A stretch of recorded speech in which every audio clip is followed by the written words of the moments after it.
Hello, hello, hello from Stormy's World.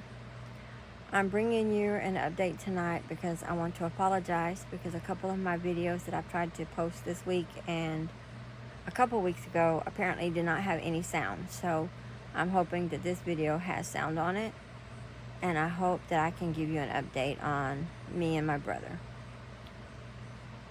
We went through 6 weeks of radiation treatments for my brother from April the 24th through June 2nd. During that whole entire time, I ended up with bronchitis and bronchial pneumonia and walking pneumonia. Had 2 lupus infusions myself, chemo infusions. And my brother started out on his radiation treatments on April the 24th, taking oral chemo twice a day and his radiation treatment once a day, 5 days a week for 6 weeks. On May the 24th, my brother ended up in the hospital in the ER because his port from the chemo that he was getting from August through February had gotten infected, and they found a big blood clot in his chest under his port. So they hospitalized him on May the 24th, and he went in for the surgery. Thank Jehovah and the doctors over there at LBJ Hospital in Houston. He successfully overcame the sepsis infection in his body. The blood clot is still there. He's actually developed some pulmonary embolisms as of July the 14th when he went back into the clinic. He ended up in the ER. They did some CT scans and chest x-rays and did a paracentesis because he had developed ascites fluid on his abdomen from what the doctors think is progressive pancreatic cancer, increased CLL, which is a leukemia that they can develop from having pancreatic cancer. It's called, I want to say, don't quote me on this, guys, but I think it's called chronic lymphocyte leukemia. But I'll look it up and I'll correct myself if I'm wrong in the next video. But he has this stuff called CLL leukemia, and on the 14th of July, they did the paracentesis. They found out that he had pulmonary embolisms in his lungs, and they found out that he had 3 lesions on his liver that he has never had before, and that definitely the radiation did not decrease the tumor enough for them to be able to safely operate. As a matter of fact, it has almost encased the aorta and very close to the veins in his stomach and pancreas area. So it's not safe to operate on my brother. We were hoping that once they drained that, it would be a while before we'd have to have it redone. But apparently the cruel reality of his new world is 12 days later, he was back in the ER to have it done again on the 26th of July. My brother turned 57 on July the 13th, which means that he outlived our father by 2 months and 2 days, because our father died 2 months and 2 days before his 57th birthday. This week has been a really rough week on us because my brother's been sick. I've been dealing with migraines and my lupus because of this heat wave we've been in here in Texas. Down here on the Gulf Coast, we usually don't have 113, 115 heat index days for very many days consecutively, but this summer has been record heat indexes for us down here, and we've been higher than Central Texas heat indexes almost ever since the end of May, 1st of June. So this has taken, finally, I guess, starting to take a toll on me this year. And I'm just exhausted, and I've got nonstop migraines. So I have not been videoing like I wanted to. I have not been crafting like I've wanted to. I haven't been able to keep on top of my work schedule like I've needed to and wanted to. I really give a big shout out to my loyal customers and clients because they have been patient beyond what anyone should expect them to be this year with me. with me going through what I'm going through with my brother. And it hasn't been easy. We've lost a lot of our friends in the last couple of months, very close family friends for decades, close family friends. My brother's best friend, my sister's best friend, one of my brother's ex-girlfriends from his teenage childhood. She died. She was a very close friend of mine. We have other friends that are battling cancer. We have other family members that are battling cancer on my husband's side of the family and on mine. And so this has not been a very easy road for us. A lot of people don't know, but our mother died when she was 47 with lung cancer, and her mother died when she was 47 with lung cancer. My father's mother died in the late 70s from pancreatic cancer. They found it, they went in to operate, and they closed her back up, and she died just a few weeks later. I want to say maybe 3 months to 5 months at the most she lived with her cancer after it was diagnosed. So my brother has lived a year. He was diagnosed when he went into the hospital on my birthday on July 21st, 2022. And so it's been a year and a couple of weeks now. But he's fought a really hard battle. He's fought with all he's had to give. It's taken so much out of him. You're talking about a man who used to weigh about 275, 280, and he's down to less than 125 pounds. That's fully clothed. I don't know. I'm not used to seeing him. In March, he had muscles in his arms because they started giving him vitamin B shots to try to build him up so that he could take the radiation. And he had a little bit of muscle mass in his upper arms to give him the vitamin B shots in. Now he has very little to none. And he's weaker than he was when he came here in March. And I just want to tell you all thank you for everything that you've continued to do.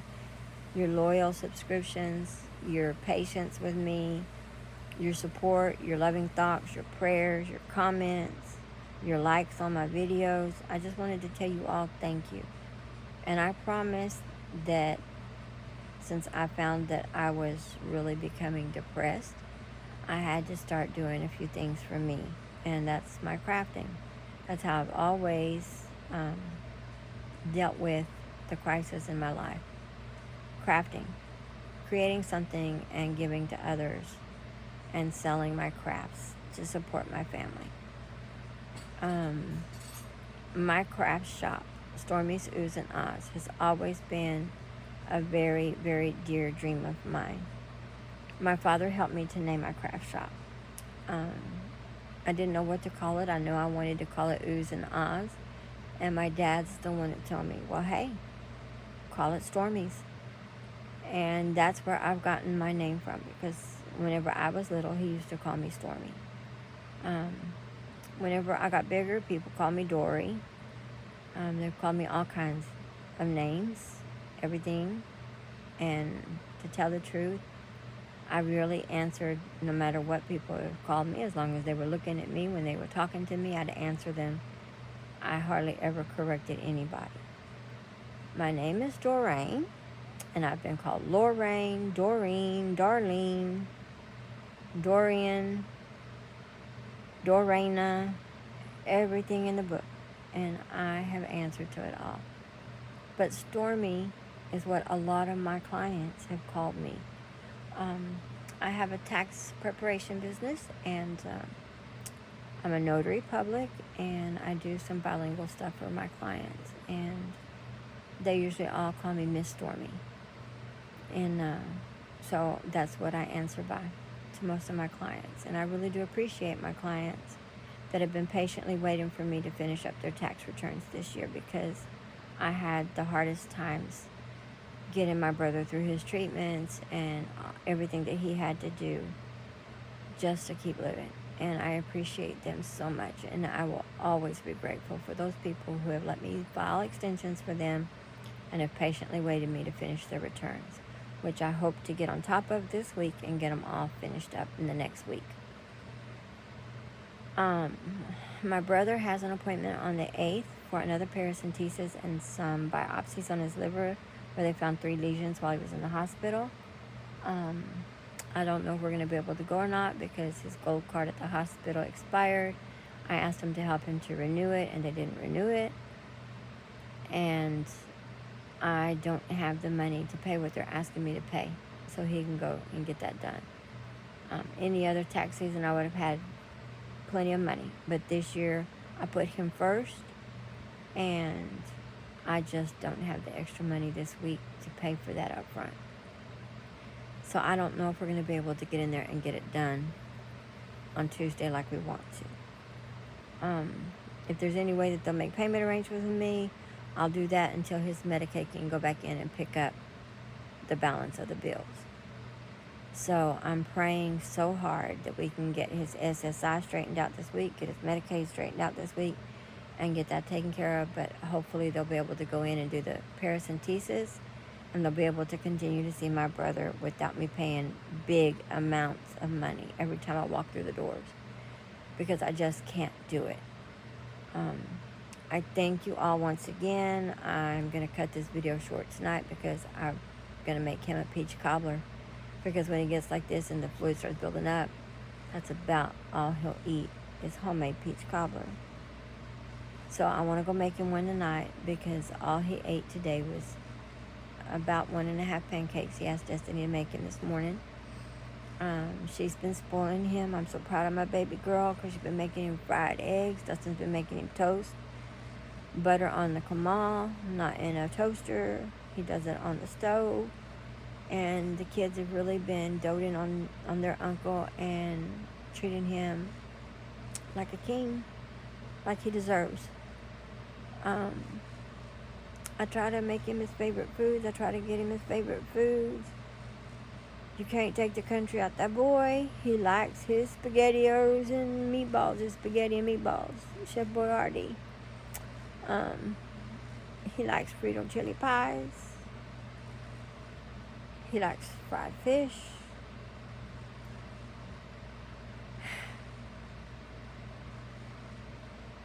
But he likes those peach cobblers and a Sonic Blast. So this old girl's been spending my change, my quarters, just to go get him Sonic Blast over there. He likes a Butterfinger Sonic Blast. So I go and I buy him one. He eats half of it. He puts the other half in the freezer and eats it the next day or a day later. I've been keeping him in milk, Reese's Puff cereal, Cheerios, Honey Nut Cheerios. Whatever he'll eat, I try to get him. But he can't eat that much. Whenever that fluid builds up on his stomach, he can't eat anything. He can barely drink water.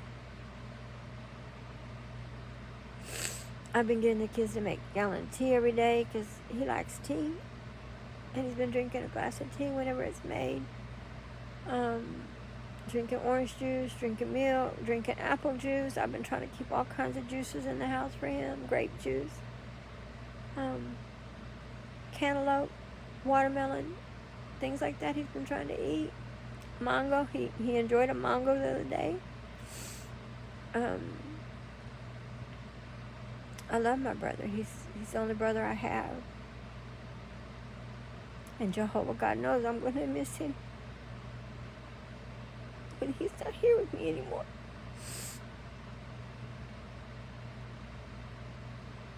I'm 59 years old, guys, and I've had a brother for 57 years.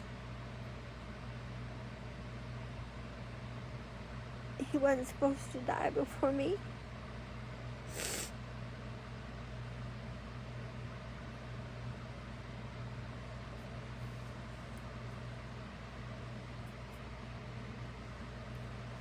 We lost his daughter, Sandy, a couple of years ago when she was 29.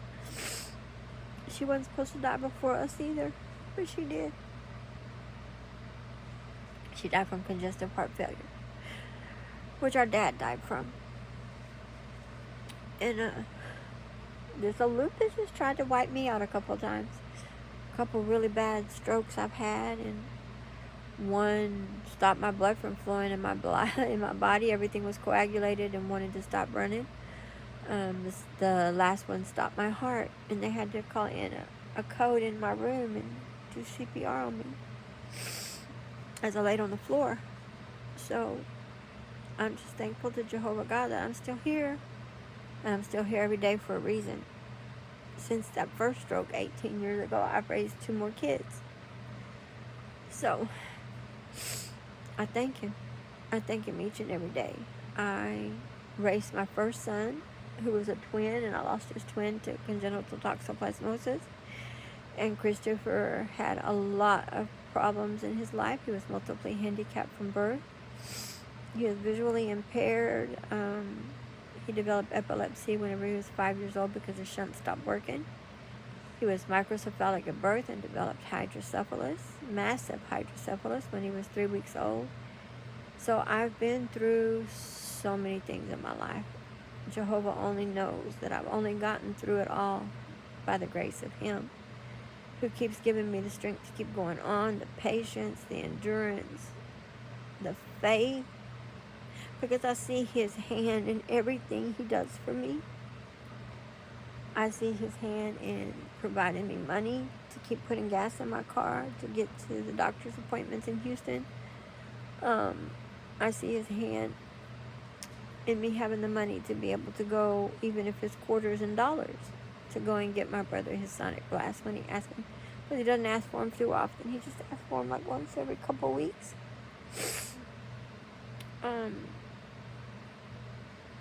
I'm keeping my bills paid barely.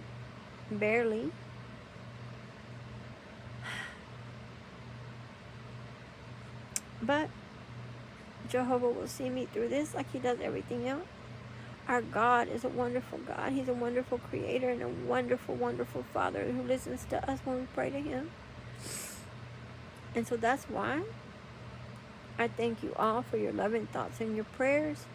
And I keep you all in mind, in my loving thoughts, in my prayers daily and nightly, that we can all keep enduring this old system of things, because it's running ragged and it's really getting hard on a lot of us. So once again, guys, I promise you I'm fixing to bring you some videos on resin making. I'm going to design and make my own jewelry.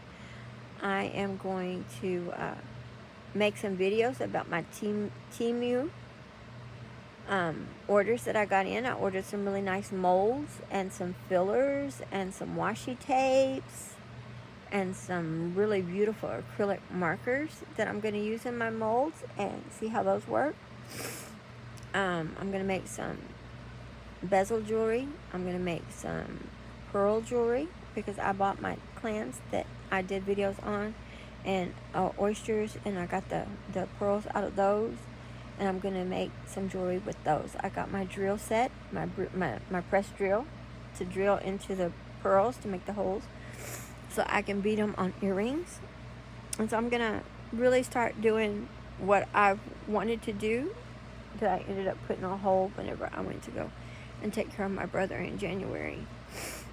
2 to 3 times a week, going back and forth to Houston from January till May, and then or April, and then in April it started with 5 days a week going to Houston, from one side of 610 and 288 all the way over to 610 and Kelly and Homestead, so to LBJ Hospital. So I was going from the Smith Clinic to the LBJ Hospital sometimes 2 times a week. And not to mention my appointments at the Kelsey Siebel Clinic over on Holcomb in 610. So my appointments and his appointments, my hospital is like a block off of Kirby and Holcomb. And so I've had some of those days where I had 3 appointments. I had his at Smith Clinic, his at LBJ, and then mine at Holcomb. And so I would go crisscross across Houston. Some of those days were very long and very hot, but we did it. We survived it, and Like I said, I ended up with pneumonia, and I've been told that pneumonia is very hard to get over when you can't get the proper amount of rest. So I just wanted to tell you all, thank you so much for being here with me, and please, please like my comments, comment on my posts, please like my videos, and I promise you, I'm fixing to start giving you guys some content that you're really going to like, because I'm going to do my crafting, and I'm going to start doing some tutorials on cross stitching and crocheting and resin and even some knitting. I think I'm going to do some tutorials on all of my stuff that I'm going to start making. Please just give us a like, give us a shout, okay? Share us if you can. I appreciate that, all of you. And like I said, I'm sorry about the sound on the other videos. I hope I fixed that problem finally. So you guys have a great evening, and love you all. Bye-bye.